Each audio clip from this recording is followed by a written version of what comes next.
excellent opportunity to highlight our school security program, our excellent staff, our partnership with the Carroll County Sheriff's Office, and the support we receive from Sheriff DeWeese. I want to introduce Mr. Curtis Pierce, our Supervisor of School Security and Emergency Management, and Mr. Brian Elliott, our Coordinator of School Security. I also want to recognize Sheriff DeWeese and Colonel Hart and thank them for joining us for this discussion and for their ongoing support and collaboration. Also in the audience with us, we have Phil Lawrence, who will also be participating as needed. He didn't know that as this of about evening. a half hour ago. Good now. School security is a topic that impacts our schools, our school system, and our school communities, and accordingly, it's a topic in which there's always much interest. Some of that interest is because it is also a program where we may not share every specific detail or aspect. There are good reasons for that, and to some extent, that may come into play this evening. For instance, when discussing a specific security strategy, we may refrain from discussing the specific schools or areas in schools where that strategy is applied. Or when discussing our overall security protocols, we may refrain from discussing specific steps or actions. I know you understand the reasons for this, and we need to maintain the integrity of the program. So if I have instructed staff to respond accordingly should the discussion veer into a place where some aspect of security may be compromised. With that one caveat in mind, I'm happy to ask staff to walk through the presentation. We intend to provide a little background, but then have the main focus be on the work that occupies Mr. Pierce and Mr. Elliott's efforts, their interactions with schools, law enforcement, and other agencies, the various requirements with which they must comply, but also to better understand their daily operations, the things that take up their time, and how those security-related items are handled. I invite Sheriff DeWeese and Colonel Hart to participate and provide their comments and insight throughout. With that, I'll ask Mr. O'Neill to provide a brief background overview, and then Mr. Pierce and Mr. Elliott will take it from there. Thank you, Superintendent McCabe, and good evening, everyone. And as the Superintendent said, the goal is to get to Curtis and Brian and the Sheriff and his folks as quickly as possible. But we did want to take just a couple of slides to talk about kind of the history and the background of the security program. I think part of what they'll be discussing today is how it continues to evolve, and it's actually been evolving for some decades. And so on the screen or in your packet, we first sort of formally had an Office of School Security and a program with a very firm foundation beginning back in the era after the Columbine shooting. And that's when we had our first security supervisor come on board. Many of you would know Mr. Ferris. He set a very firm foundation for the program then, and from the early stages created a relationship with local law enforcement and the Sheriff's Office that has carried forward to this day. And so, you know, we've been blessed for a long time to have that kind of a relationship and that kind of program. Back then, we were focused on some of the same things that have continued, but maybe evolved. Active assailant training. It's when we had our first full comprehensive school security camera audit and began the first phase of that. And Larry was certainly putting in place his protocols and trainings in our schools and in concert with law enforcement. So that was the beginning. I guess I should have waited there. And that program continued to grow over time, but then the next point in time when things really ramped up again, especially in terms of investment and money to further harden targets, was after the Sandy Hook shooting, school shooting in December of 2012. And in response to that, a lot of things happened. The Board of Ed wanted to do more. The Sheriff's Office wanted to do more, the county government, and then ultimately in that General Assembly that spring, the state of Maryland wanted to do more.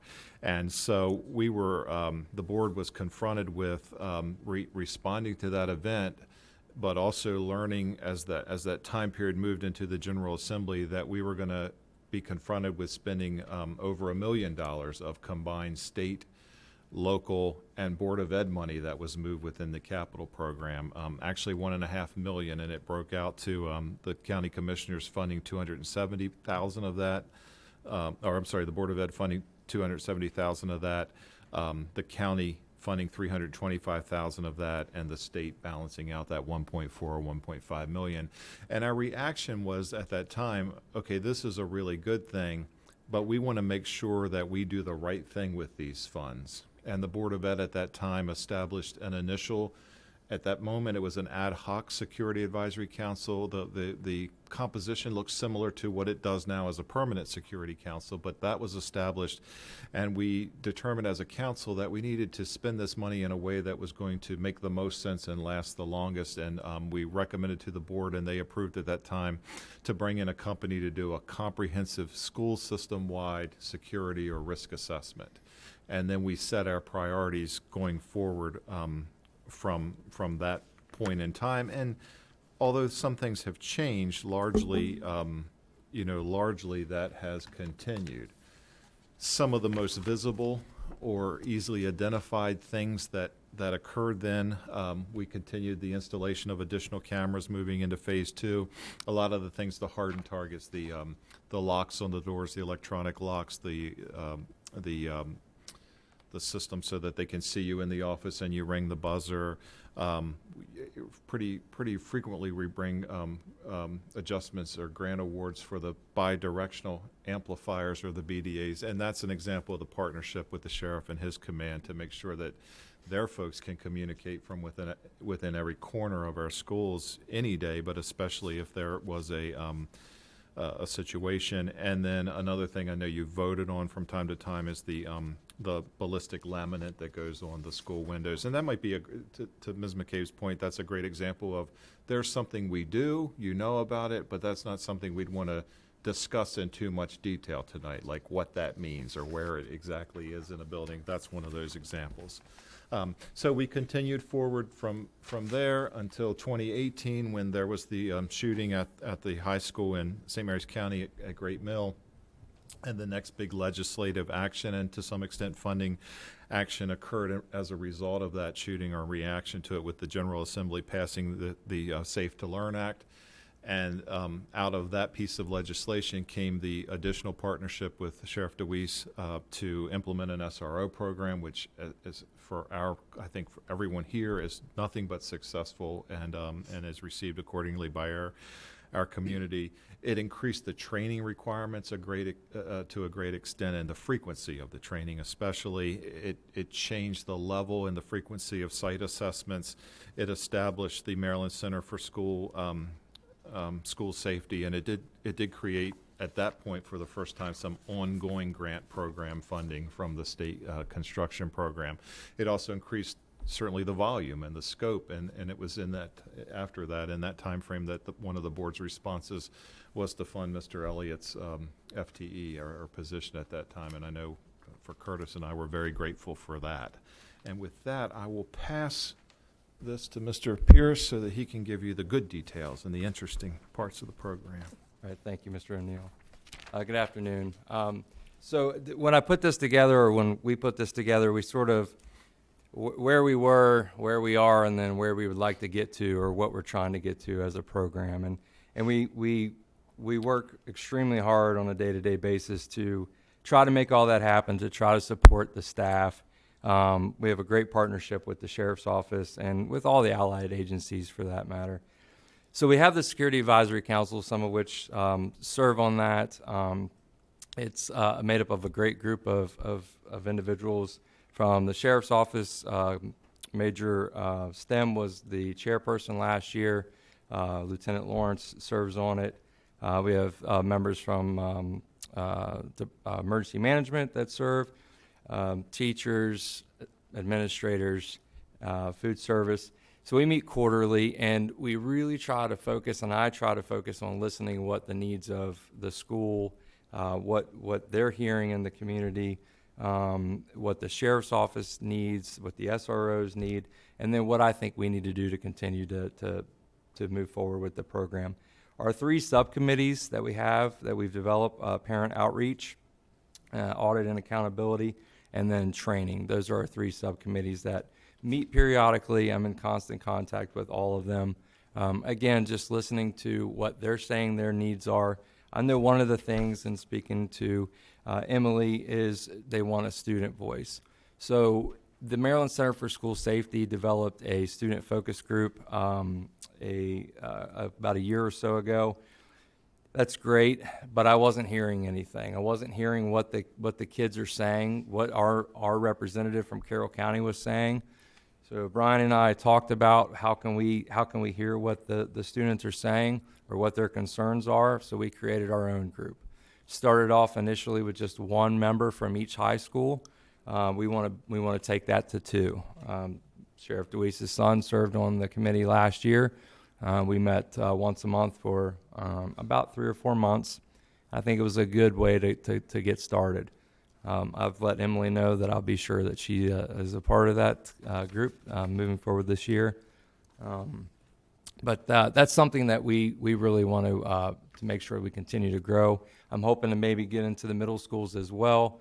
I just want to continue to grow slowly and make sure we don't get too far into it. A lot of the focus areas we have are with the policy, procedures, and protocols. So anytime we make a change to anything, it gets approved by the board. It's all written annually. That our security procedures manual is reviewed and approved by the board. Training, we have recently met with Valerie Hawkins, and we're developing what we're calling a training toolkit. So every year, each school is required to run a certain amount of drills. That's great if you just checking boxes and running drills. I don't think that really meets our requirements, in my opinion. I think in order to fully be prepared, it's no different than as a police officer. You train as if it's real. And so we've tried to take a couple of ideas, some things that have happened, and give the administrators a couple of ideas. Hey, if you're running a drill, say we run a fire drill, stand in front of a door with a sign that says fire. We need to make sure we know how to get out of a building if there's a fire that's blocking our primary exit. That's a very simple thing that can be done. It doesn't take any time, but we need to get people thinking. And it goes all the way from fires to shelters to a lockdown drill. We try to cover everything in between. Just a couple of the ideas that we've given them. The parent groups, we do meet with them as well. I met last school year, met with one of the parent groups. It was virtually, unfortunately, but it was a good probably hour and a half discussion, a lot of which was focused on communication, which I'll acknowledge I could do a better job of putting stuff out there when the time is right. I still think like a cop, so I try to play close to the vest a lot and don't want to put too much out there. I'm going to do a better job of that moving forward. I'm going to make sure that we do a good job. I've spoken with Ms. Gaddis in the communications office, and we're going to make sure that we're prepared to put messages out there when we can do so. Sometimes, for the integrity of investigations, we just can't. Sheriff DeWeese and I spoke earlier. We speak all the time. Lieutenant Lawrence and I speak. And we've acknowledged that we're going to continue to work in that area. I think what Curtis is talking about is the actual threats that may come in through social media or through the rumor mill as they tend to come in. My office it doesn't matter to me if it's 2 o'clock in the morning or 2 o'clock in the afternoon. We go out and confront immediately.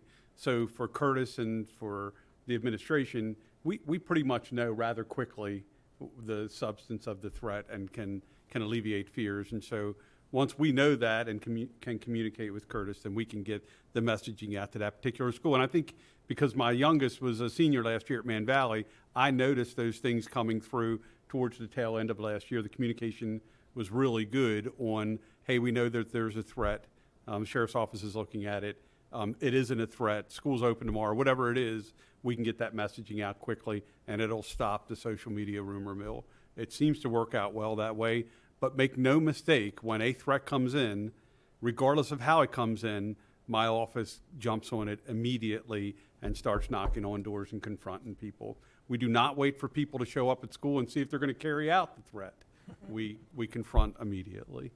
I was going to say a lot of the community is really good about now unfortunately some do continue to post like, oh, we saw this on this was on my kid's thing, but the community's really good as far as taking a screenshot and sending it immediately to either the administrator. Right. I know we've gotten contact before, like, hey, this is going on, and I send it right away to you or to the superintendent, even you. I mean, it's an immediate, this goes out. Right. Don't sit on this, like, something needs to be looked at. So, and I appreciate you guys having that communication with the community as well. Right, and the biggest challenge, and it's later in one of the slides, is oftentimes by the time we get the message, it has spread like wildfire. Right. And so then there's a lot of damage control that needs to be done because, for example, last year across the nation, there was a period where one of the messages going out was there's going to be a shooting at Central High School. And I remember I got a call one night, late at night, and they said, hey, we're getting a When did threat. we open up a central Yeah. high school in this county? is We're what getting we a were- threat at Century High School. And I'm like, Century High School? This says Central High School. And they were like, yeah, but this name on here, we have one of those kids in this school. Well, okay, yeah, we do. So I called the sheriff's office, and they go, unfortunately, they go knock on that kid's door. It was not even that kid.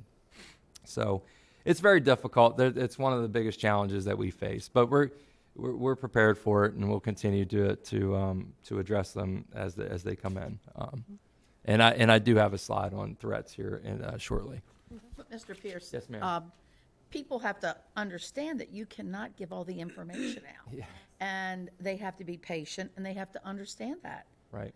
And, but in We're also between, cognizant of it, Marshall. We'll send additional Phil. We'll get hold of Phil, and he'll send an additional car or two out there, knowing that there may be some anxiety at a particular school, so that it alleviates any anxiety. exactly, and then things really get blown out of Yeah, they proportion. do, So, but people have to understand that also. Well, and I had a conversation with Major Stem either earlier today or yesterday, and the thing he said, and it really resonated with me, was we live in a society that wants information and want it now. Now, And within seconds. the devil, as I like to call it, that's a cell phone, is everything you want is in it, and that's the way we think. So we just have to adjust with it, and we will. And I think Sheriff DeWeese made a good point, too. Some of the stuff you guys need to do quickly is dispel all the rumors and correct. say, this isn't an issue and Correct. we have it covered because it's already out there. And- Traditionally, Kenny, it's always little Johnny said this, and we go to little Johnny's house and say, did you say that? And confront him. Mom and Dad, we always get cooperation when we go there. Very rarely do we have issues, and we can alleviate things rather quickly. So. And it's been the experience so far in the last couple of years that we try to squash it as fast as we can, and yet still parents are showing up and taking their kid out of school. And that's difficult to see. That's really tough to combat. It really is. And it's good that no matter whether it's true or not, Right. the matter is taken seriously because you Right. just do not know. Right. And we always preach to everybody, if you see something, hear something, Absolutely. say something. Yes. So it's, we never want I should have situation. Right. And with the So- parent group, I gave them all my personal number, I gave them my office number, and I said, please, if you think that there's a threat in your school, please call me. I will be completely honest with you. And the fact of the matter is if there is a threat, I'm probably at your school, so you'll know. Right. So the daily operations, which really makes up the nuts and bolts of what Brian and I do, no 2 days are the same, I can assure you that. Today, we're getting all kinds of phone calls about some of the things we're implementing, some of the protocols, how to do all calls in the schools. Brian came up with a great idea working with an administrator on. So we think that security is everyone's responsibility. It's not just ours. So if you're in a building, you have the ability to call an emergency situation, and you should know how to do that. So one of the administrators at a school, Mechanicsville Elementary, they came up with a great idea on how to do a standard process across the board, putting just a simple little sticky laminated piece of paper on the phone. This is how you do an all call. This is how you call an emergency. That's great because that means you could be in any building and know how to do that because you don't know where you're going to be. So it's things like that. We're getting constant questions, which makes me feel really good that what we're communicating is sinking in. The things that we're asking, some of the things that have happened across the country, they're recognizing the importance of it and it's sinking in. And I love that. But collaboration with law enforcement is day to day. I probably speak to Sergeant Sneddon probably 15 times a day. I speak to Phil not so often because his people do such a great job. I speak to Corporal Holland, Corporal Scott. We are constantly in communication. With that, we're also, Brian and I serve on various groups throughout the county.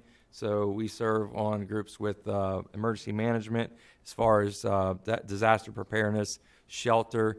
I served on the COVID. Thank goodness that seems to be headed in the other direction, but I served on the COVID response team. We were working with the groups to provide facilities so that they could do testing and vaccine administration. I meet monthly with our school directors so that I can hear any concerns they're hearing if I might not hear it on a daily basis. We meet monthly. We talk about anything that I'm seeing across the state or across the nation that I think could be heading in this direction. Like, for example, maybe some TikTok challenges, not that that would ever happen, but those things come our way. We see it everywhere, and I try to get ahead of it. So if I hear that a neighboring county is seeing certain things, I try to talk about them and say, hey, we need to think about how we're going to handle this. So I'm very grateful for all three of them. I think we have a really, really good working relationship. And then, of course, we meet with Skyline, who's kind of our major vendor when it comes to cameras and door access. Handle with care.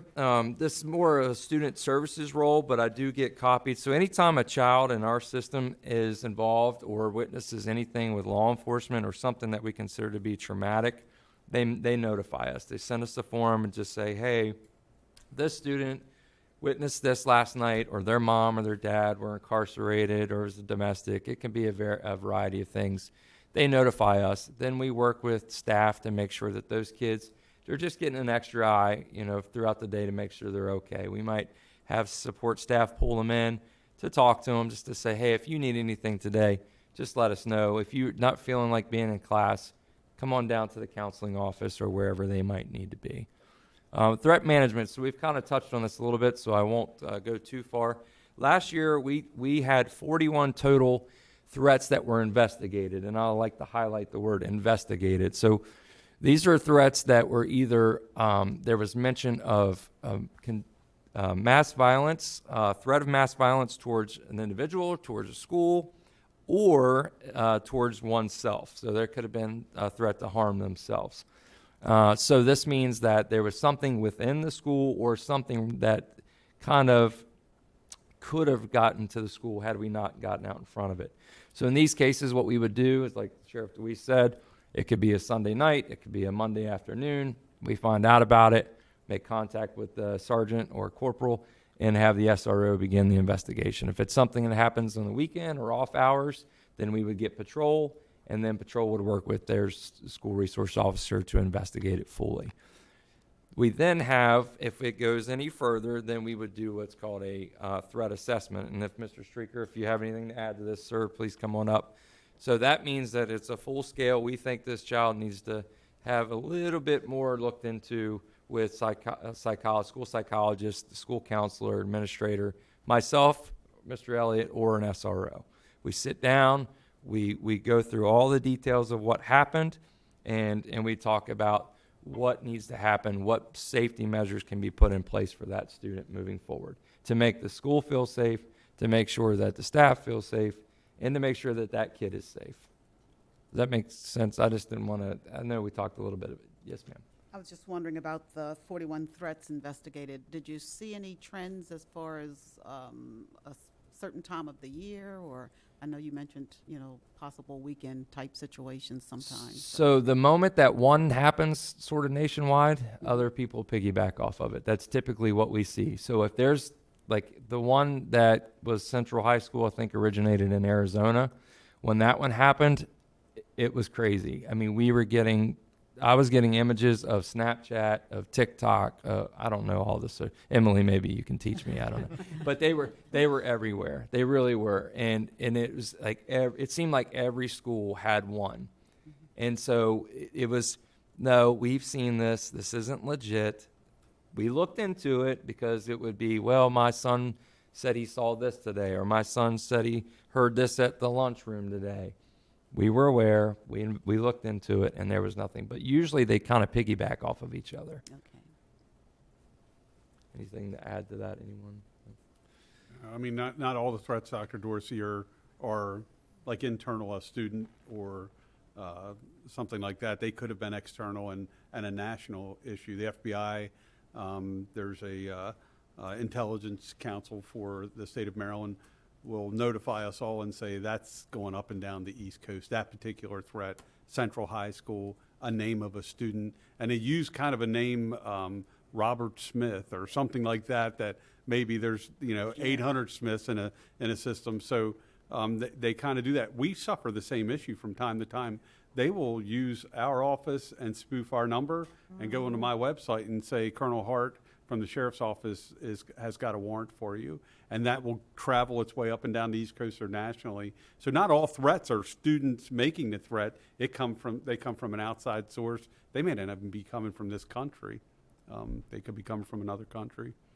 We track them down, and then I think what we do is we try and feed them into our coordination, our intelligence coordination system, so that they can dispel any of this nationally, so that we handle it a little differently than upsetting everybody at schools. The great thing about our threat management team, so it consists of myself and Brian. It also consists of all 3 supervisors from the school resource officer unit. It has Mr. Streaker, Mr. Goda, Ms. Muniz. So we have a great, and the school directors are on there as well, and I hope I didn't miss anyone. But so everyone that would be involved with those students that are of concern or could be of concern, we're all on the same page about what's going on. So we do a really good job. A lot of school systems have reached out to ask about how we do things. We're very proud of it. So next comes one of the biggest things that Brian has taken on is the reportable offenses. So a reportable offense is anytime a student is charged with one of the 73 crimes that are listed. I didn't put the list on there. We get notification. So with that notification, we look at, does this have a nexus to the school? If it has a nexus to the school, then we will speak with the school administrator and then Mr. Streaker, and we try to determine what is the best course of action with child. We could choose to have a reportable offense meeting and determine whether or not there needs to be an alternative placement. I will tell you that number of 102 last year is the highest it's been ever here in this county. It's going to go down. It's going to go down because the ages of who can be charged just changed. It's under the age of 13 can no longer be charged. Curtis, I do have a question. I know when I was teaching, we would get a new student in our classroom, and we would not be told that this student had a pass. Right. And then the rumor mill started. Do we still not talk about that, or not allow teachers to know that information? Right. Because of their age? Yeah, we don't share any of that. Yeah, we share it. If I get the information from another county or another state, big if, I will share it with that school administrator. And it really is just, it's we don't go into details because it's all about, it's just, when it comes to school safety, you have to be very careful, but you also want to make sure that we're aware. So I can't put out the information about what the kid did. I just might say, this child came from a situation. We just need to make sure they're okay. I don't go into any details, but kids know. Kids share information. They know before we do. But, we did not have any problems. Yep. But they'd come in and say, hey, Ms. Herbert, Right. do you know this kid? I'm like, Right. I know nothing. Yeah, So- and And unfortunately. I understand that because there are laws that Right. protect people. Right. I do understand that. Right. But on the other hand, sometimes you do want to know what's going on Right. in that child's life. Yeah. And I do understand that to help them along. Right.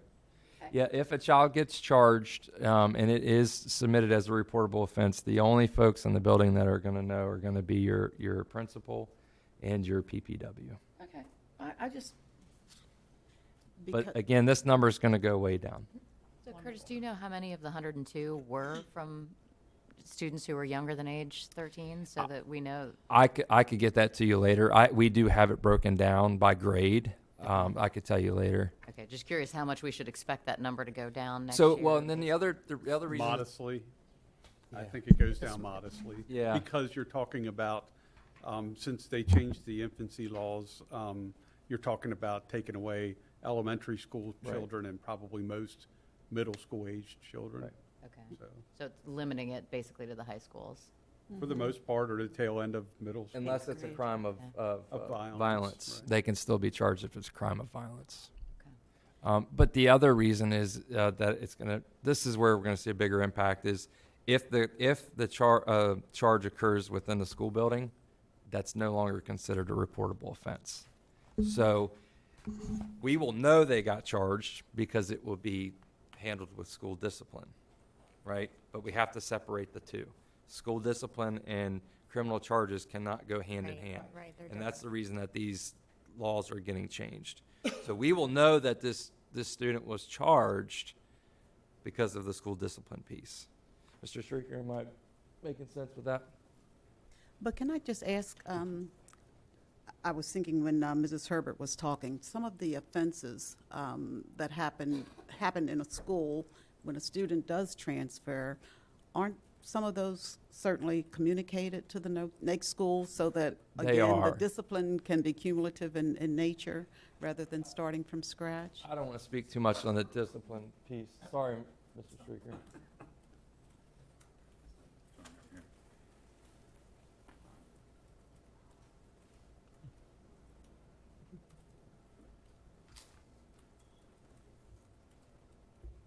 So when a student does transfer, Dr. Dorsey, discipline records do travel in our regulation. We have students, like we would include any suspension notices as part of the cumulative record. And we routinely submit, when a student transfers, their past 2 years of discipline records within the school system. So those files would move. If it's a school to school, but we also get students who come from other counties and whatnot as well. Student suspensions are part of, in Maryland, part of the student's cumulative record. That's not the same for every state. So it's one of the vulnerabilities nationwide that could happen because, we're as good as the information we get from another state when a student enrolls. But often, because of the school they're coming from when those cases happen, schools, everybody's heightened to school safety. And we have cases where students are coming to us who may be on an extended suspension or a situation in another district, and we uphold the same consequences that they were under when they enroll with us. And, Okay, and thanks. while we're on the threats, I think, and Yep. tell me if this isn't a good time to bring it up, but one of my concerns back when I first even started talking to Dr. Lockhart about this, I think, again, the SRO program, what you guys do, we ought to be a model for most of the country. I agree. My worry is, are we proactive with the kids? And I don't understand this. I had a couple educators come to me and say, I had 3 instances of a kid threatening to bomb the school, bring a gun. I don't think it got taken seriously. Their concern was, if I come into school and I say, I'm going to slash my throat, they get all kinds of help, a lot of stuff happens, but they're concerned that if I come in and say, I'm bringing a gun tomorrow, oh, that's social media stuff, I don't think he's serious. Well, if some kid says that a second time, that's serious, and it's hard because kids are kids. But what I was curious, what happens with that stuff? What kind of reporting system is there? Again, when they move on to school, do they know that this kid's threatened others 3 times? Yes. Even though it never got charged, but it was a threat. Yes, So- the threat management system, that stuff will go forward. So that if a child were to leave here that was in our threat management system, we would send that on to the next school and vice versa. Within Carroll County. Correct. Yes. Yes. I understand Mrs. Herbert's where when a student comes from outside, that you might not even get the info, You much might less not. distribute it. But Yep. when they're in the process, but it's hard. And then another concern, by nature, some of the students that have problems also are from, trying to think of how to be nice, less functional families. And I remember, not that my kids were ever misbehaved, but when they got suspended, maybe to come back, they had to have a parent conference. What do you do when you can't get the parents to come in? You can't keep the kid out of school for the rest of his life, but you can't get the parents to come in, and that's got to be an issue. I would say we have tremendous success with that. I mean, when it's at that level, Mr. Kyler, we work with our partners in the Sheriff's Department. Our PPWs will go to homes. But in particular, when you get a knock at the door, as Sheriff DeWeese, I think, described, like, we have great cooperation, from our parents. It's rare that those situations arise, but if that happens and we're aware of something, some of the things that we do is we have those students not come to school at regular arrival time. We don't put them on the bus, and that's for their safety as well as the safety of others. Because if those rumors are spun up and that child's on that bus and other kids hear things, it could put them in a bad spot too. So we're very intentional about working with the family, and often these are cases where our partners have gone to the home and we communicate with the family. We arrange a time for them to come in. They come into the school. We do some protocols that I'm going to go over here with them, and then we're interviewing that student to assess the situation. So, and a lot of this is also the proactive of what plans put in place. These students, we want to put routine checks with a school counselor. There may be safety checks. There's other things we put in place for these students to make sure that we have a safe environment for everybody. And I'm sure you have a great plan on how things get happening, but for the public, let's say I'm a ninth grade teacher at some school, and I hear a threat in the hallway, and I always tell people by default, because you guys beat it into my head, go to your principal. Is that what they do for this also? That's exactly right. Or as when I've gone to all the staff, the faculty meetings, I've said, call me. If you can't get to your administrator at that time, call me, and then we will work on it. But the thing that I would say is, and it kind of goes to what I said earlier, we live in a world where everyone wants all of the information they can get, right? So sometimes we aren't willing to accept the words of, we looked into it, we assure you everything's okay. They want to know a little bit more. Well, tell me why it's okay. Tell me what you did. And we can't.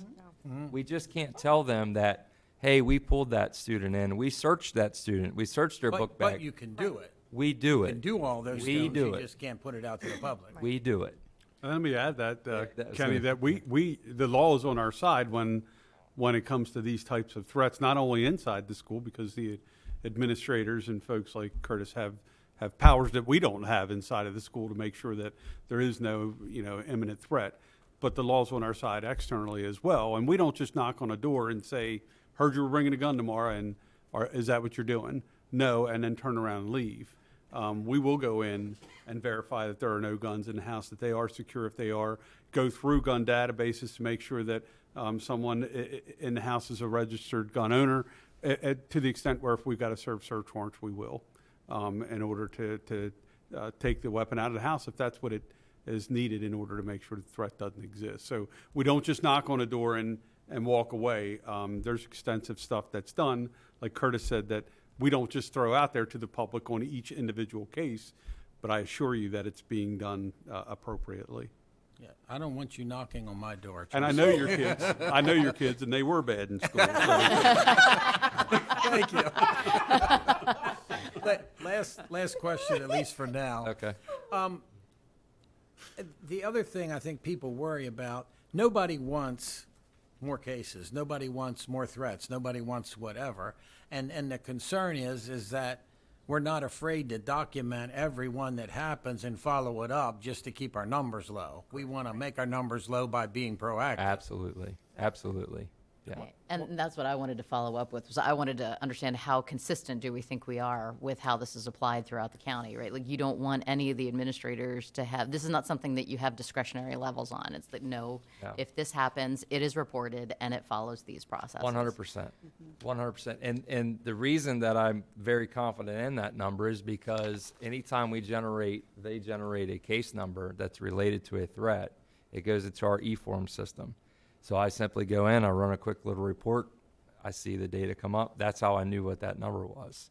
Now, are there others that, hey, this might have happened, a rumor in the community? Well, that would be separate because that didn't happen within the school. So there could be outside noise, but that didn't happen inside the school building. So it's two separate things. Okay. And when the threat management team engages around a student, it's not a one-time incident. There's follow-up and Yes. ongoing support and monitoring that happens. And sometimes it's a short-term and sometimes it's long-term, depending upon the nature of what we're concerned about. So there's lots of follow-up as well and progress monitoring over time to make sure that that student is demonstrating success. And they're not, we have criteria for how long they remain in the threat management system. So once they meet the criteria that we've, as a team, have set forth, then that's when we will slowly take them out. I think it's important to add that there's two levels as outlined in regulation ADD, so it's clearly outlined in a regulation, that there's two threat management processes, essentially.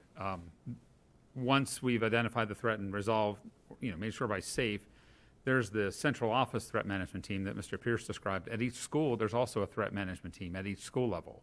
And that consists of the student services team, which is the principal, so school administration, school counseling, school nurse, personnel workers, school psychologists, school counselors are in this team. There's a lot of things we do in that. We look at students' attendance, progress, so there's a multitude of things that are covered in our student services team. One of them is threat management at the school level. So you may have a student who has assigned safety tasks. That student checks in with the counselor weekly. That student checks in with the counselor daily.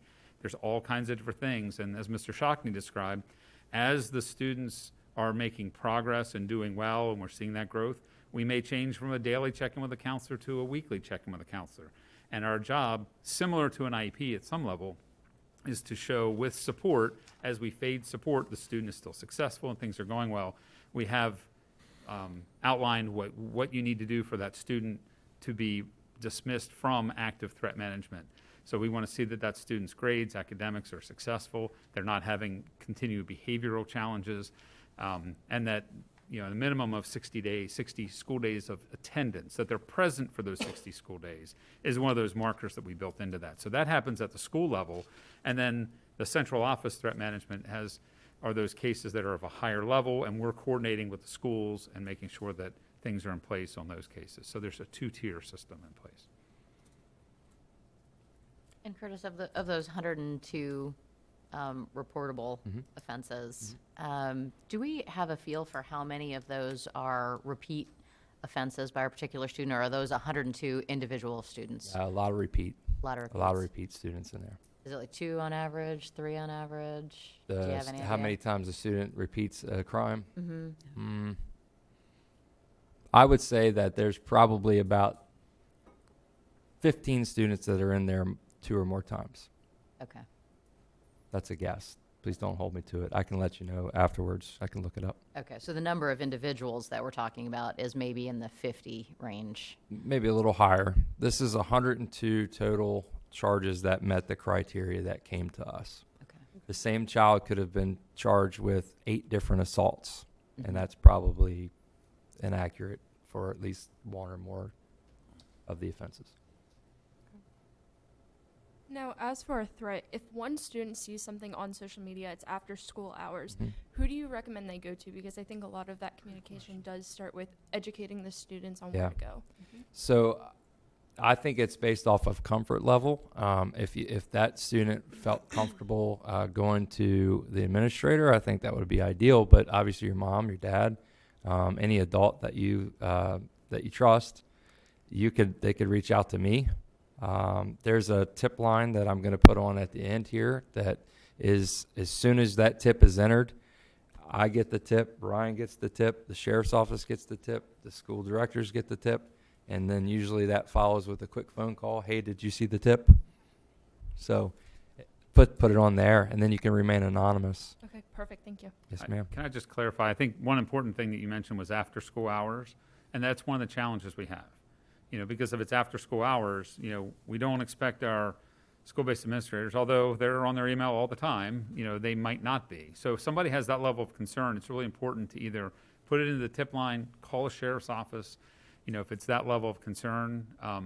one of the things that's really challenging for us is people hear about things and they don't tell us about it till 10 o'clock the next morning when we're already in flight, where, and if we're already successfully in flight, then clearly nothing happened And that's that adults morning. included. That's not just children. Right.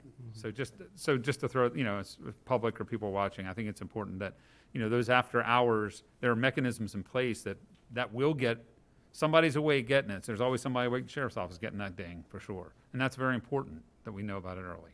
Thank you. What we saw most of the time is your generation, what do you think the first thing they do is when they see something on social media? Send it to someone else. Send it to someone else. Got to get followers, right? So I'm told. Okay, very fitting that we would spend a lot of time on threats. Once we get one, it probably takes up a good 3, 4, 5 hours of our day once we get rolling with them. And it takes a lot of people to get through it. So very fitting. So in the interest of time, I'll start moving a little quicker. So obviously we have our cameras. Brian and I both monitor those on a daily basis. So does the staff. Coordinate and document drills. We have a program called Raptor. Thank you, Mr. Streaker. Raptor program. That's how we document our drills. We track all our drills. I'm required to submit to the state at the end of every year all the drills we ran, the amount of time it took, were there any issues discovered with those drills. Training, I've kind of touched on that with the training subcommittee and the direction we're going. I would add that Brian and I both became CRACE certified, civilian response to active assailant. And we've gone around, we've taught every school except for 2 what our protocols are on active assailant. I have East Middle School on tomorrow and Tawnytown next week. So that will be the last 2 of every school. Then what we're going to do is take it a step further. This school year, conduct some scenarios based off of what we've taught them to make sure we are prepared. I wanted to touch real quick on monitoring the cameras. I know sometimes we hear from the community, they don't like the fact that their child's being recorded. Okay. But I think it's important for the public to also know, this is the biggest tracking device ever. Right. Whether you're in the school, outside the school, wherever, I mean, you're being tracked by your phone. So having the surveillance in the school is important to have. Those things aren't shared with the community as far as like, oh, this is where they were in the hallway. Those things aren't shared. Absolutely not. And it's in the security procedures manual on what our protocols are, on how long we keep them, who we can disseminate that information to. A parent will often call me and say, hey, I want to come in. I want to see that video. And I'll say, no, can't do that. There's other children in that picture. Exactly. I can't show you. But here's what I will do for you. I will tell you what I see. I'll tell you step by step what I see. And that stuff is only kept for a period of time. It's more in there. It's more so for their protection and their safety than anything. We're not tracking their kids. Right. I'm not sitting there watching where every student is walking on a daily basis, and neither is the administration. Curtis, we're not even listening to those. There's No. no camera that has No. recording the voice in it, so No. it's just a camera that's capturing footage. There's no Right. eavesdropping. Right. I'll guarantee these things eavesdrop. Yeah, they do. absolutely. Yeah. Well, even, and that was another thing, I had seen somebody like chatter on Facebook, they're concerned about the Ring cameras. Well, Yeah. I'm sorry. Well, number one, if you didn't do anything wrong, you shouldn't have anything to worry about. Right. And depending upon how you have your distance on it, people are walking back and forth all the time. So I think people just need to be aware that, this day and age, technology is everywhere. Right. And it'll find you. I mean, I'm sorry, but it does. Well, and again, it's very interesting. I mean, now we're getting, and they could speak on it, we're getting laws that are mandating body cameras because everyone wants Right. to be recorded when they have an interaction. But then there's other times, well, I don't want to be recorded. So it's really difficult. But I can assure you that those cameras, none of that footage is being disseminated to the public. And That leads us to the kind of a segue into that. The SROs will have body cameers on them. And they will act no differently than they would act with a camera externally from the school. If there's an incident going on that they're responding to actively, they'll turn on the camera. We're still working through the protocols with the camera system. You won't see them with a camera probably until the following school year, not this school year, but the following school year. And we'll work through Curtis and the council to make sure everybody understands it, and eventually for you all to understand how the cameras will play a part in the school system, but they will be on the deputies. And one great thing, Mr. Elliott came from Frederick City Police Department, where he was the first body cam administrator ever, so he's got great knowledge on how that system works, how to redact, what we need to do. So it's going to be a great transition once they happen.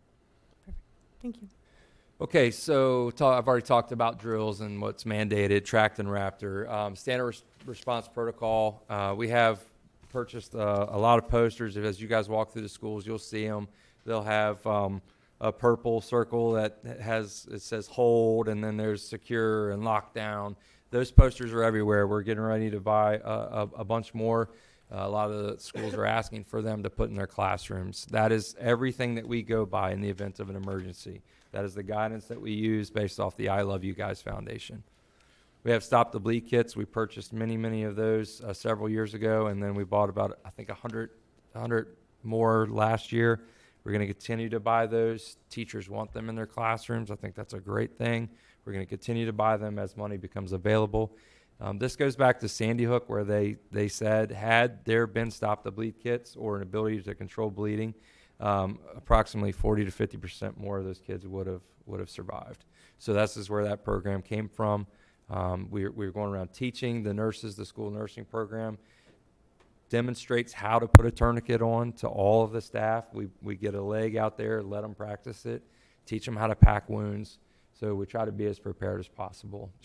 And it's not just, I try to teach the staff, this is not just if there's someone comes in with a gun or a knife. This could happen with a child being injured. So don't just think of this like, oh, this is a shooter coming to our building. That's not the only reason. And site assessments, you guys remember I spoke about this at the last, when we did the strategic planning, I gave the update.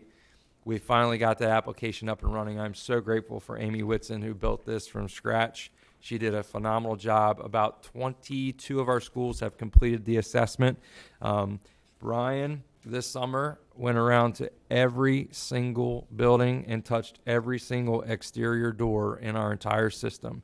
Brian just presented all of those to facilities and maintenance and said, these are the things that we need to get corrected. They are working their tails off. I'm forever grateful for them, their entire staff, Mr. Andrews, Joe Morningstar, his whole crew. They are working really hard. Probably not the biggest fan of mine at this point in time, but very appreciative. Brian worked, I'm telling you, all day, every summer with 2 interns, and I couldn't be more grateful. I mean, we are just trying to minimize vulnerabilities. As I talk about some lessons learned from Texas, Uvalde, Texas, you'll see why we made that such a point of emphasis this summer. But I'm telling you, this guy, boots on the ground, I couldn't have been more grateful. We did the maglock replacement. That's a completed project. It's just a locking mechanism of every door. We upgraded to make sure that when if we lose power, these doors fail in the lock position at all times. That way that over time, as if the battery backup dies, that door's not unlocked. It won't be a vulnerability. We're working on camera additions and replacements. This is a big ongoing project. This is going to be ongoing for the next probably 5 to 10 years. Trying to get more cameras into the elementary schools in particular, and then replace any camera that's 10 years old or older. Key control, this is going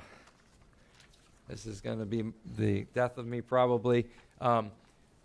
We've conducted key audits. We're trying to get those records straight. It's not that it's out of control. It's just that the records, I'll say me, we need to get that straight to make sure that we move a lot of folks around here, as we found out tonight. So we just got to make sure that keys are in the right hands at the right buildings. It's not a problem. The right people have them. It's just making sure that they have the right key for the right building. So Curtis, I know you have coaches that need to get in schools. Correct. And other outside people. Now, are you still having like troubles keeping up with that and the turnover? Because do they have a badge, or do they actually have a key? Everything's a badge. I'm trying to get it to where that's the last bullet there is I would prefer badges and minimal keys. Badges I can turn on and off. I can't turn a key on and off. So if a key makes it into the wrong person's hands, I have to rekey that entire facility. So I would really love, if I had it my way, we'd have badge readers at pretty much every exterior door. That'll never happen. It's way too expensive and it's too much to manage. But the goal is to try to offer up more access control points to eliminate needing the issue keys. It's always going to be Yeah. a difficult situation, especially in the high schools, with all the coaches coming in and out, and I do understand that. Right. It's just, you just try to keep it to a minimum. Right. It's difficult. It is, but we've got a good plan in place. Tech Services, Mr. Henderson and that team is doing a great job of working with us to get all that straight. Yeah, because every day, I'm sure it's, Yeah. yeah, a new day and a new Yeah. problem, but Right. living through that. Well, thank you for working on that, because that's not easy. Thank you. Another one of Brian's big projects this summer was numbering the insides of the doors. So any door in our facilities that have the ability to go from outside to inside and inside, or outside to inside and then inside to outside, we have a number on it so that we can inform law enforcement or emergency personnel, hey, well, I'm at door 22, come to door 22. Well, that's great if you see it from the outside. But if you're standing on the inside of that door, you might not know what door to say come to, right? Oh, I'm on the east wing outside of, the cafeteria. Well, they're not going to know where that is. So Brian went around, numbered every door that has a number on the outside. He numbered the inside. So now we can say I'm at door 22. Why? Because I'm looking straight at the door. You'll notice the same thing on this facility here. This could be the simplest yet most effective thing that was done to save lives. When we respond to calls of domestic or a robbery or something like that, we're looking for mailbox numbers or house numbers. Odd numbers are on one side, even are on the other, and we know sequential how they work when we go down the street. Same thing applies in a school. The numbering system has to make sense. When we walk in, if it's number 1 to the left, it better go 2, 3, 4, 5 all the way in a clockwise or counterclockwise motion, so that when we get in there, we can run. And if it's room 50 and we're at 1, then we run really fast. If it's not, and it's room 2, then we know we're somewhere close. But that is the simplest, easiest thing we can do to get us where we've got to be quickly, because it's generally how it goes. Well, I know when you pull right into Winter's Mill, you can see the door numbers on all those doors to the right if you're going to go into the main area, in the main office. You can see all those numbers, and they're very easy to read too, which is very important. Right. Great job. A lot of this stuff touched on already as we've talked. We've recently updated the security guard program. Very grateful for Sheriff DeWeese and his team. We are now going to start having, not at every event, but at some events, mostly your football games and your higher profile events, they're going to start providing uniformed security as well. So in addition to our plainclothes security with Mr. Cullis and Mr. Brawning, we are now also going to have the addition of an SRO or 2 present at some of the major events. So Friday nights, you'll probably see at the football games, you'll probably see 2 police officers there. Couldn't ask, I'm so grateful for that.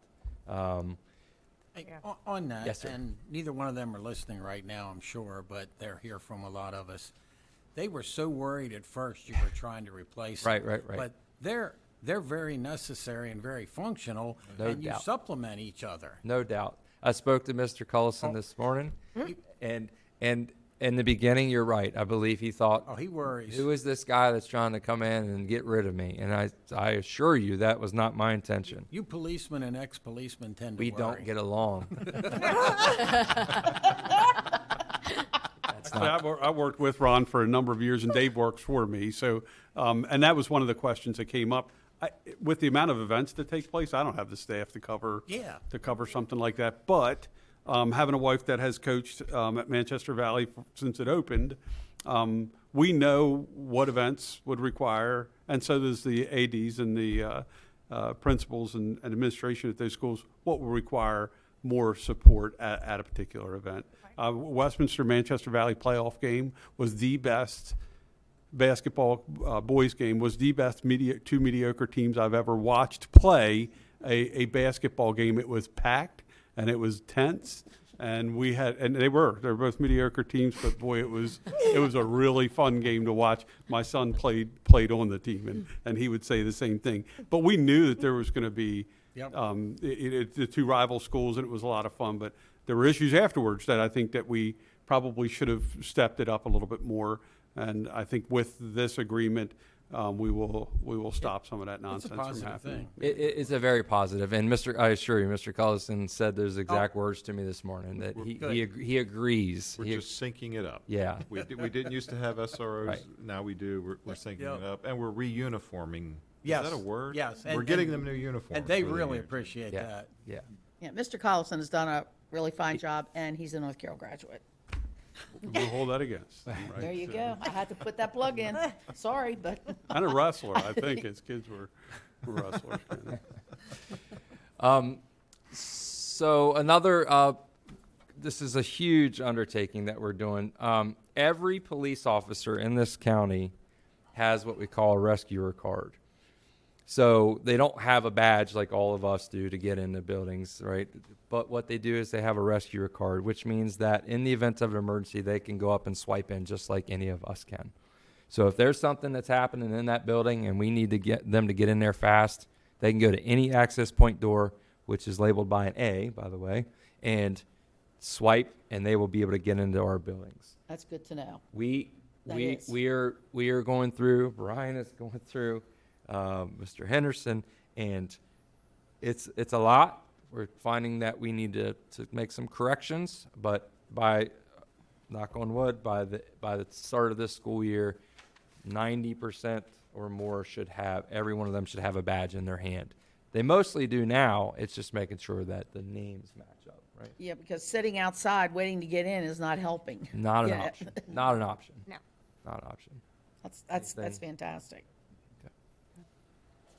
A couple of the laws that we are required to keep up with, which we do. One is Megan's Law.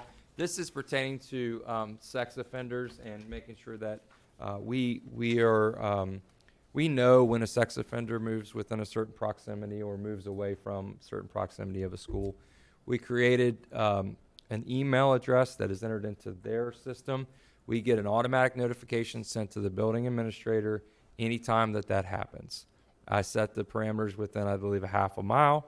So anytime someone moves to within a half a mile of one of our buildings, they get a notification letting them know. My office oversees the sex offender registry for the county. Chris McMillan is my deputy that has that responsibility, and he's outstanding at it. So there's a lot of notifications go around when it comes to sex offenders, but he does a fabulous job, and this is something that we're required to do. Is that open to the community too? It is. Okay, I was going It to say, is. I'm still You getting can go right on the calls. sex offender registry for the state of Maryland, and you can see every single one of them and information that's attached to them. There's no hiding. You could go and put your address and I ask still for get the notifications. calls. Yeah. Yeah. Do you, where you live at, Doc? 57, 58. No, I don't want to.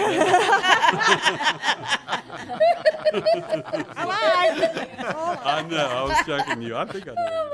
And we double check that as well when a parent signs up for the volunteer. All that is double Absolutely. checked, triple checked. So Absolutely. And then we have Carey's Law, or the Ray Bombs Act, and this is has already been implemented. Anytime 911 is called, dispatch must know exactly where that 911 call is coming from. This happened today. We had a staff member get injured. 911 came in. I got the alert. This is the extension it's calling from. This is the room number that the call is taking place. So we work with tech services, and then I believe a company called Intrado. Is that right? That's right, Intrado. Challenges. Obviously, no one likes to Do speak you want this? about. No, I don't. I made Curtis put this in, so he Yeah, doesn't. I'll let Mr. O'Neill speak about that part. And this isn't different than other topics that you discussed during your operating budget development. We talk about special ed historically. We talk about technology services in general.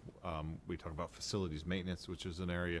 This is another area where we don't have the budget programmed permanently to support the program and the needs. And no one's going to argue ever that all of these things that they've been discussing weren't important and necessary and vital to our schools But for instance, in the kind of the aftermath of Sandy Hook, when the General Assembly stepped up and you stepped up and the county stepped up and there was an infusion of 1.5 million like that, there's no infusion of money to replace what's been purchased with that 1.5 million 10 or 15 or 20 years from now. And Curtis was going through things quickly, but for an example, when I kind of went through the history and talked about post-Columbine and Mr. Ferris setting our foundation in that first phase of cameras, all of those cameras have either come due or are coming due. And what's the price tag on that? Somewhere in 1.4 million is the initial quote. So a couple Subject of to million change. to That's replace. just for cameras. Just for Just that- cameras that are 10 years old. just for one of those earlier phases to keep them current, to keep them active, to keep them up to whatever the closest standards are.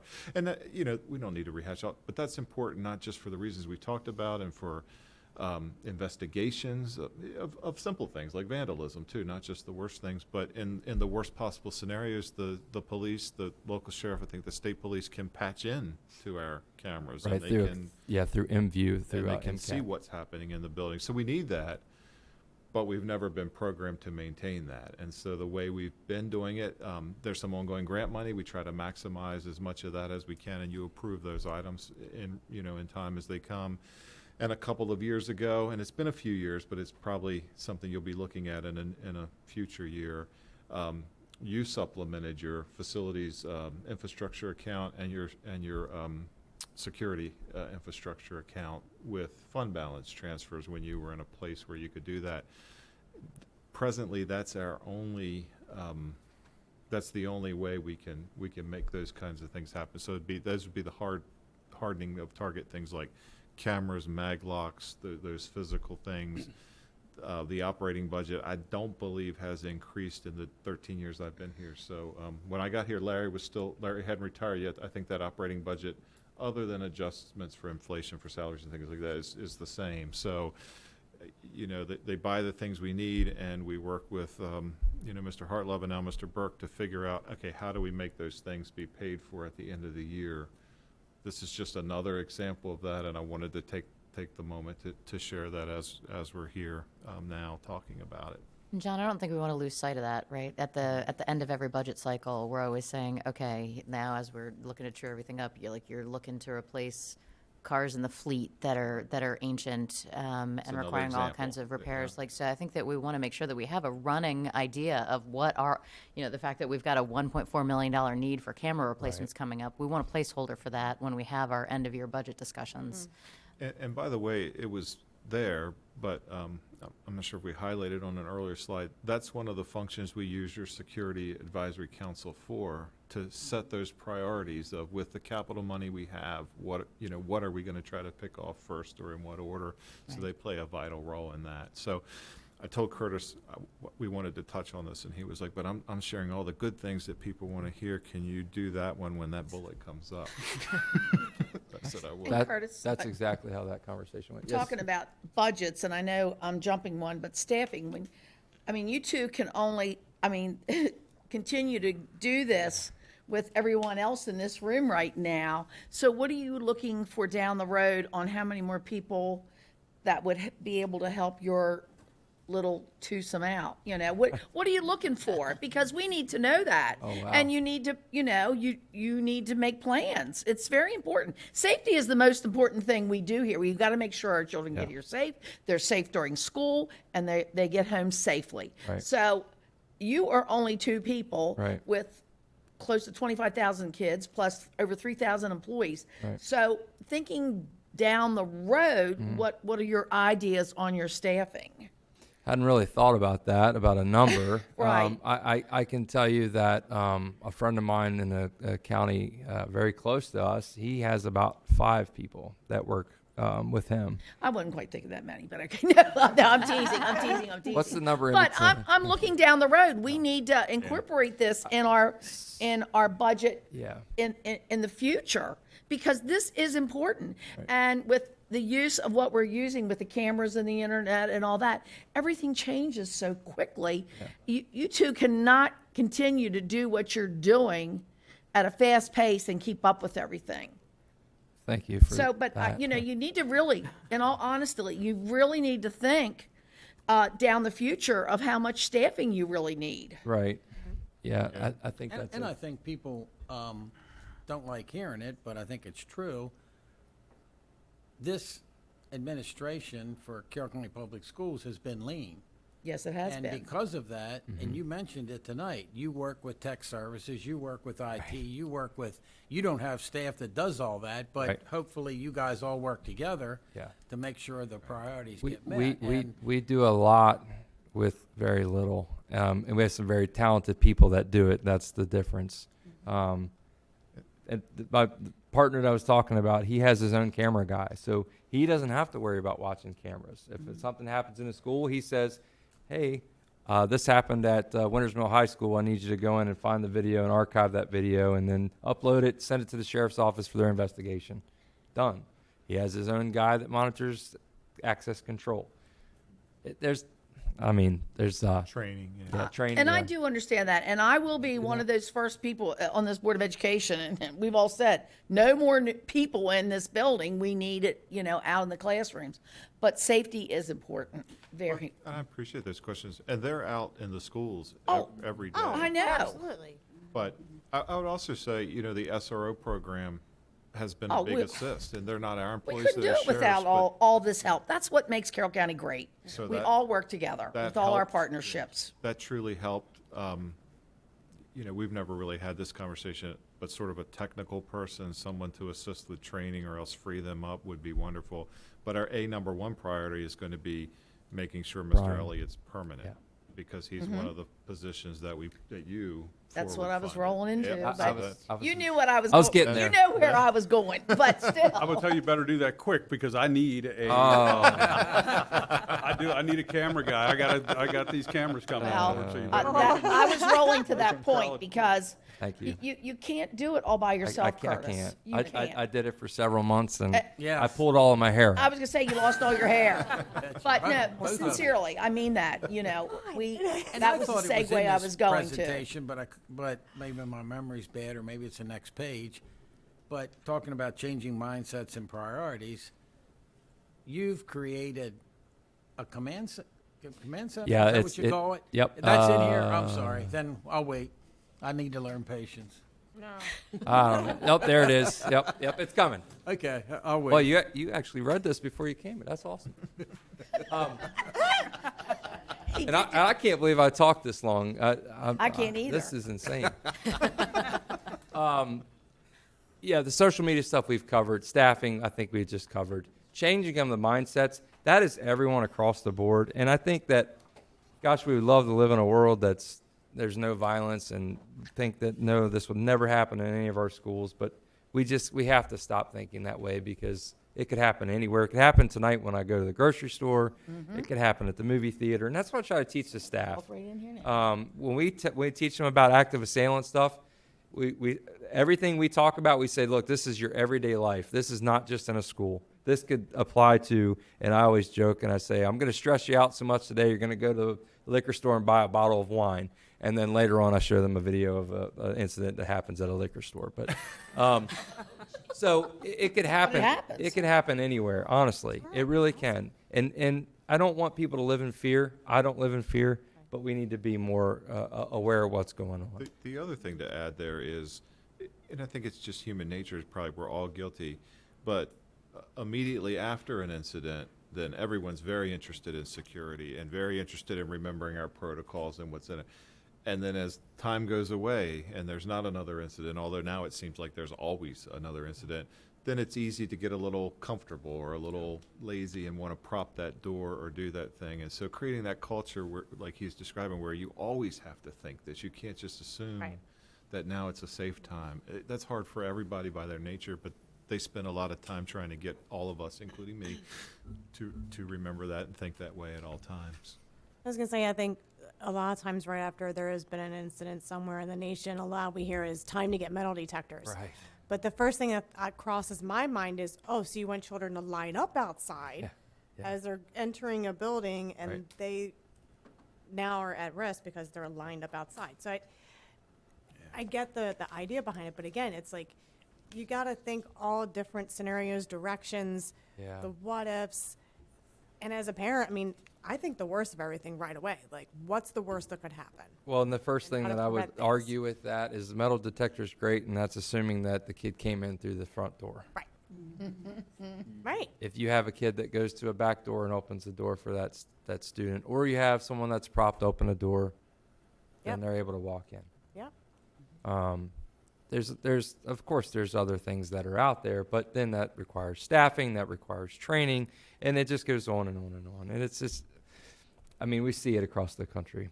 Some of the recent incidents I tried to highlight, and we don't need to hit on too many of these, but obviously the Michigan shooting, that student, this is a great example of the threat management system and how there were red flags that were showing up. I don't believe, from what I read, that they had a threat management process. I would like to think that we would have identified, hey, this kid is looking into purchasing guns. He's posting pictures of, hey, I just bought this gun. We would catch those. Students would notify us, hey, I'm concerned about this kid. And then that's when we would do our threat management process. Magruder High School, Montgomery County, we had a student that was shot in the bathroom. We learned a lot from that one. I'll tell you that Mr. Clark down there, the director of security down there, the one thing he reiterated to us is if you do not have Stop the Bleed kits, you better get them. It saved that child's life. And we do. So that's another great point of why we need them, and we need more of them. They were in a lockdown for an extremely long period of time, for approximately 6 hours. There are things that Brian and I are trying to put into place to help should that ever happen in one of our buildings. It's just little things like, what if there's a child in there that needs to use the facilities? What are we doing? You can't let them go in the hallway. So there are other things. There are things that are out there that are available that we're looking into trying to get into our buildings. If they have medication they need to get to. Yeah. If there's a lot of issues that occurred during that incident. There was communication issues. A lot of things weren't being communicated to law enforcement. Law enforcement down there, unless it's changed, I don't believe the SROs were allowed in the building unless there's an emergency. So things weren't being relayed properly. This is where it comes into the whole command center that you mentioned, Mr. Kyler, which is our office and then an area within our office. We're going to have cameras up. We're going to have overhead maps of the schools. We're going to be able to track the buses. All of the decision makers are going to be in one room together. We have radio communication. I can hear everything that the sheriff's office and the municipalities are saying on the radio. Other counties don't do that. So, I mean, we're way ahead. And when I talk to the partners around the state about that, I say, what do you mean you can't hear what the police are? No.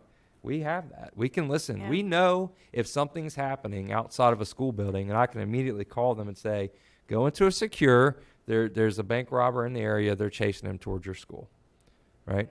Or, let's just say that maybe one day a guy steals an ambulance from the hospital and he gets chased down Route 32. Not that would ever happen, but And it ends in front of and Mechanicsville. it ends in front of Elementary, Mechanicsville right? Elementary School, and he starts running towards Mechanicsville Elementary. That was like School. my second day on the job. Breaking in. But we were so far ahead of that because we heard the chase happening. We heard the direction it was going in. I was able to call down and speak to Miss Thomas and say, get your kids inside, go into secure, police are chasing someone. Safe. Right. That quickly. That is huge. And then we know about Uvalde. The things, and this is where we are today. We are getting great cooperation amongst the staff on changing the mindset of propping doors, making sure that things are functioning properly. What they found in that building was that there was a lot of non-compliance that happened on a daily basis. The 72-plus page report, you can read it. I've read a lot of it. Propping doors was the norm there. Doors not working properly was the norm there. They knew about it. It just never got corrected. We can Monday morning quarterback all we want. It's unfortunate.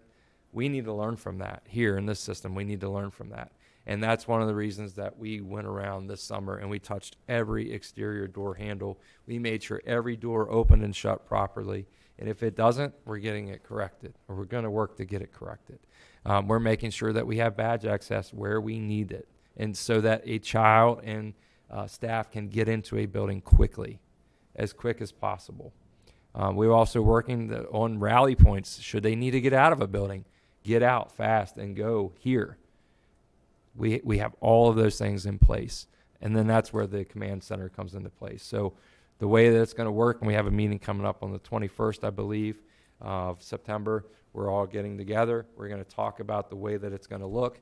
One of us is going to be at the school making contact with law enforcement. The other is going to be in the command center with Ms. McKay, Mr. O'Neill, with Ms. Gaddis, with the directors. We have radio communication at the school, and we are going to make sure that we know exactly what's going on. We're not going to allow what happened there to happen here. That's not going to happen. And you know, the propping doors open is one that sounds simple enough, but I know like when the seasons change and, you know, the classrooms get hot for teachers with Yep. outside door access, you know, a lot of times that's what they would do in the Right. past, just prop the doors open and, you know. I And can remember facilities just- would, yeah, facilities same. would tell you that that is going to ruin their air conditioning unit.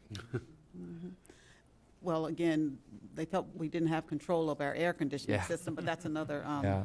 work session. But anyway, with that, I mean, I can remember the building supervisor would just go around on a regular basis, just checking to make sure all the outside doors were closed. And locked. that's what we've asked for, just to get back to that. One of the presentation we presented, and Ms. Gramada in the back helped me create this, getting back to the basics. COVID got us away from a lot of things we needed to Right. focus on, and we're getting back to the basics. And that's just that simple. Mm-hmm. Security is everyone's responsibility. Walk around, check a door. When you come in from the outside, tug on that door, make sure it's good. We're putting in a lot of time, a lot of energy, a lot of money into making sure we have up-to-date equipment. So let's make sure that we're also taking that extra step and making sure that we don't have a vulnerability because of an oversight. I was going to ask I know a lot of things, again, we hear from the community, you know, my kid texts me, they're locked down, why won't the school communicate anything? And I think, if there is a situation, we just need to make sure it's communicated to the parents. We are aware, you know, just making you I aware, agree. your students, it's being investigated, the kids are safe. Because people start jumping to conclusions. I'm going to the school to That's get my the first kid. thing they You do, know, yeah. my kid called me crying, and I think that does not help anything.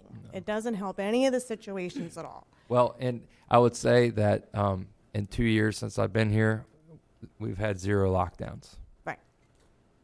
We might go into a hold, Yes. and then text messages start flying. I don't know. I can't leave my room. I don't know what's going on. Right. And that's why I really want the community to be educated on our protocols, because a hold, all that means there's an emergency in the hallway, like maybe a student is sick, Yes. staff member is sick, someone fell and got hurt. So we're just trying to allow law enforcement, EMS to come in and be able to treat the child or the staff member. It's just to keep people clear from the halls. And That's I think all we've it only is. had lock-in, so it wasn't Secure. secure Yep. lock-in. So it wasn't like they had to hunker down Nope. under desks or anything. Nope. It was no one was from the outside One was from allowed outside in. is coming in. That's right. And that's usually because there's something with law enforcement Right, going on outside the community. Yeah. And I think a lot of those things, and again, social media is real quick, Correct. but I think there's just one thing we could probably do better in communicating I agree with you. to that school community. Just letting you know there's an incident in the area, Yep. students are safe, Right. law enforcement is taking care of it. It has nothing to do with the actual school itself. Right. I agree with you on that. So I think things like that, I think would help a little bit. But again, it doesn't help when you got the kids texting mom and dad. Yeah. It's human nature. though. Well, I don't know. What did I do 25 years ago? You just I had a pager. couldn't do anything. Or is that a beeper? I'm sorry, a beeper. Beepers. Oh, okay.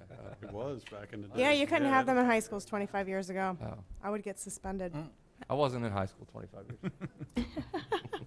As we close this out, Sheriff DeWeese, is there anything that you would Just like a to few add? comments. I think that's important that the public hears from me regarding some of the things that have been discussed. I think that as Curtis gives his presentation, it's obvious that there's more to school security than the SRO program.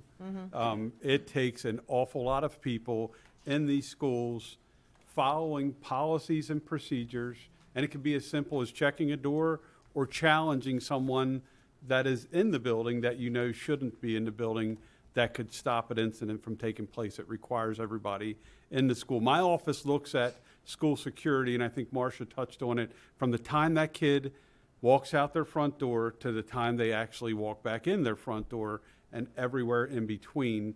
And I think as Mike is here, one of the programs we put together that I think will just absolutely spin people's heads is the bus patrol program, the stop arm cameras.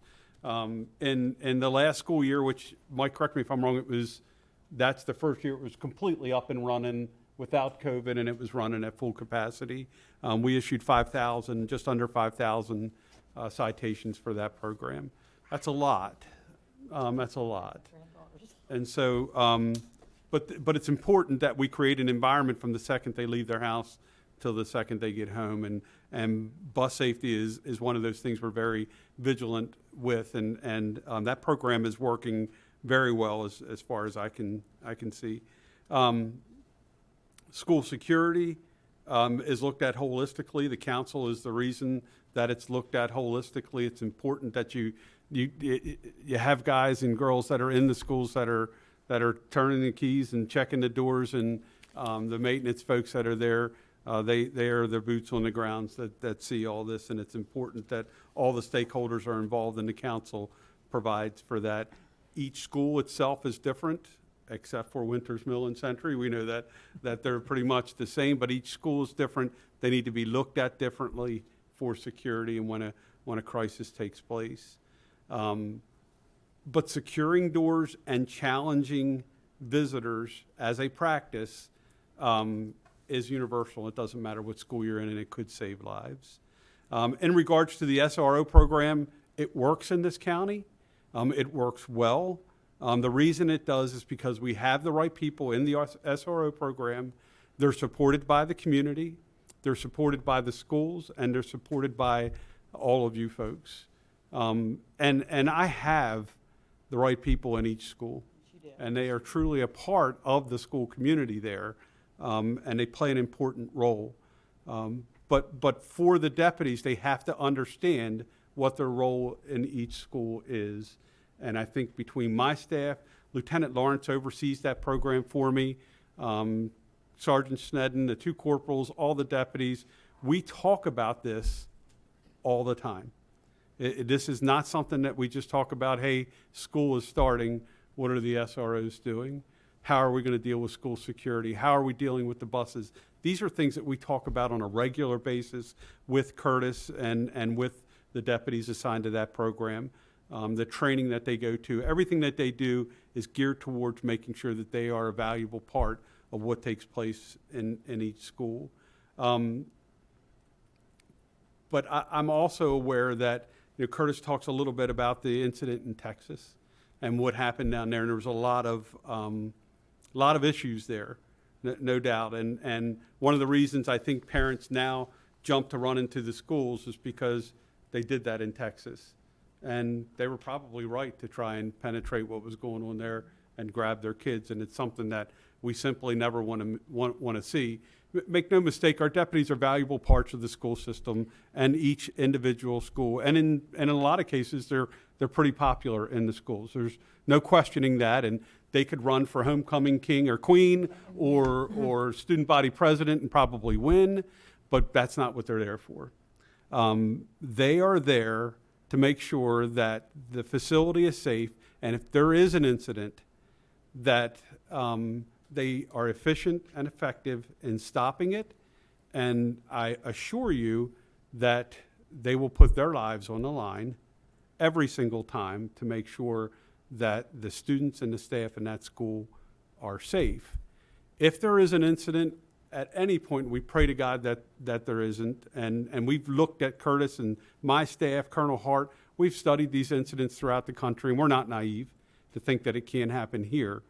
Either myself and Rich is the undersheriff or Lieutenant Lawrence, I would think in almost every case one of us will be there. I am in charge, and there is no mistaking that I'm the one that's responsible for when the call to go into something like that is. And you're not going to find a guy in Colonel Hart and I that have more experience in looking at these things. You can certainly go through and look at our biographies and look at our history in law enforcement. I know when it's time to do these things and when it's time to stand down. And that is what we are in the schools for. We certainly play an awful lot of different roles within the school, but at the end of the day, if one of these incidents Curtis highlighted takes place, and I pray to God that we're there when it does, that we efficiently and effectively take care of it, and there are no issues of why didn't you respond and react appropriately. I think we have a model program. I know that we do, but that is only as good as getting through the school day and then going to the next school day. And we live that way, and I know all of you live that way as well. We put our heads down at the end of the day, and thank God we got through that day, and everybody was safe and secure. And then we turn around and go to the next day and make sure that we create a positive, safe environment for everyone. So we're committed 24/7, 365. We always have been. We're committed every single day. You guys know my background and you know, my children in the schools. My wife still coaches in the schools. Most of my SROs graduated from one of the high schools here, have kids in the schools. We're very committed to the schools to making sure that they're safe, and I hope you guys understand that. And I know we're short on time. I gave Curtis an hour. You all gave him an hour and a half, which is pretty nice. But if you have any questions of me, I'm more than I willing to got ask. one more question and then I promise only one more. And you mentioned the biggest fear is an incident could happen. My second biggest fear, you guys have done great. Carroll County's done great. I love it here. We fight for local control. MSDE, Annapolis, DC.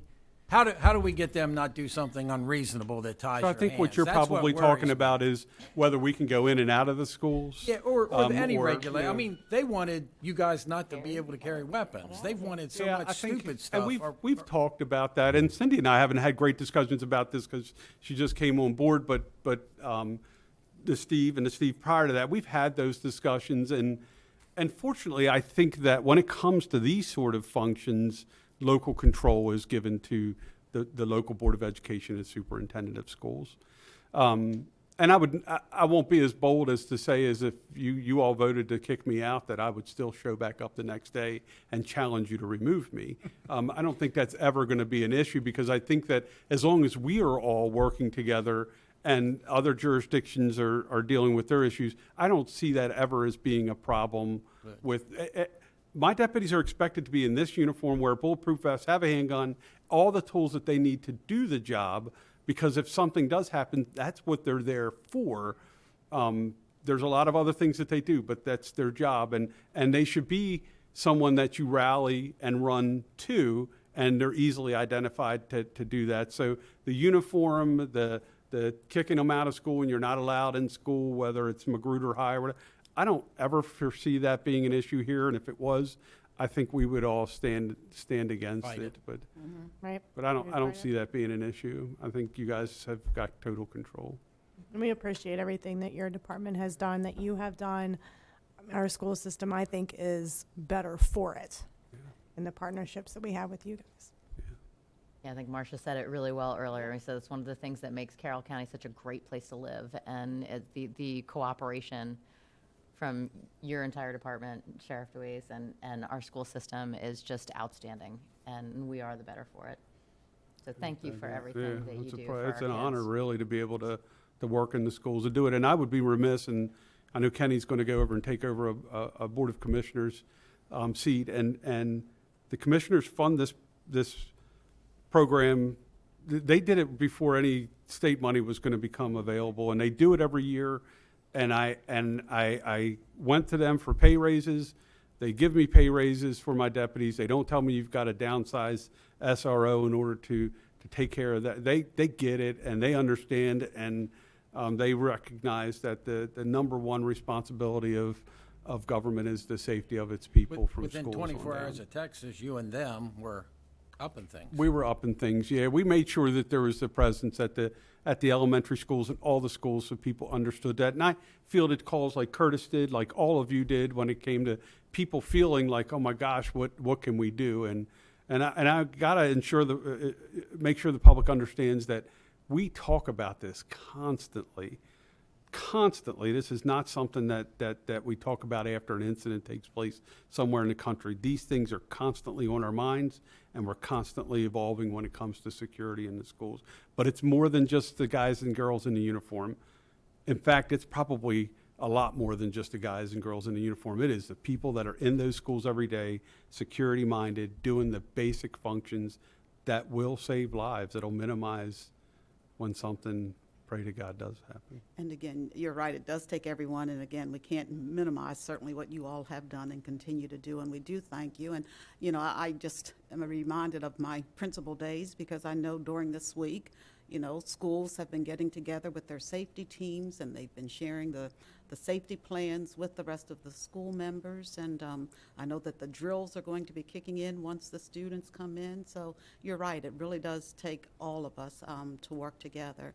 And it's already been said, but certainly safety is of utmost importance to all of us. And we'll be we testing certainly the schools appreciate it. as the year goes by, so be prepared. All right, thank you. Thank Ms. you guys for McCabe, having me, I appreciate it. Thank you. No, if you, please. No, I was just going to say there was a year-end report of a lot of information and statistics that was provided as part of our board packet. We didn't really get to that information.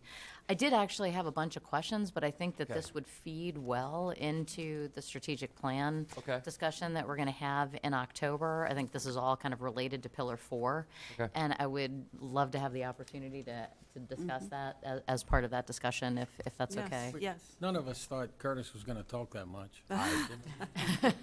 And the other thing, I'm Thought the very, politician would for an hour and a half.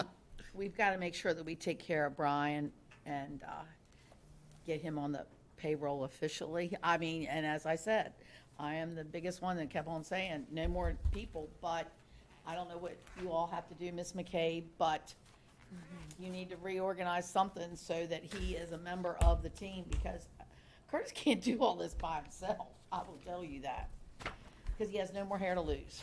Yes, we will be looking into that. I So, appreciate that. thank you. I really do. And thank everybody for all their hard work. Curtis, to Emily's question, this phone number on the bottom is the Correct. one that she wants to communicate to the student body? Yes, and there should be, at every school, there should be a poster in the front of every school or somewhere nearby with that exact number and web address. Thank you. Okay. Thank you. All right. Do you want to take a quick break, and we will start back up? Back on. Thank you, guys. Thank you so much, guys.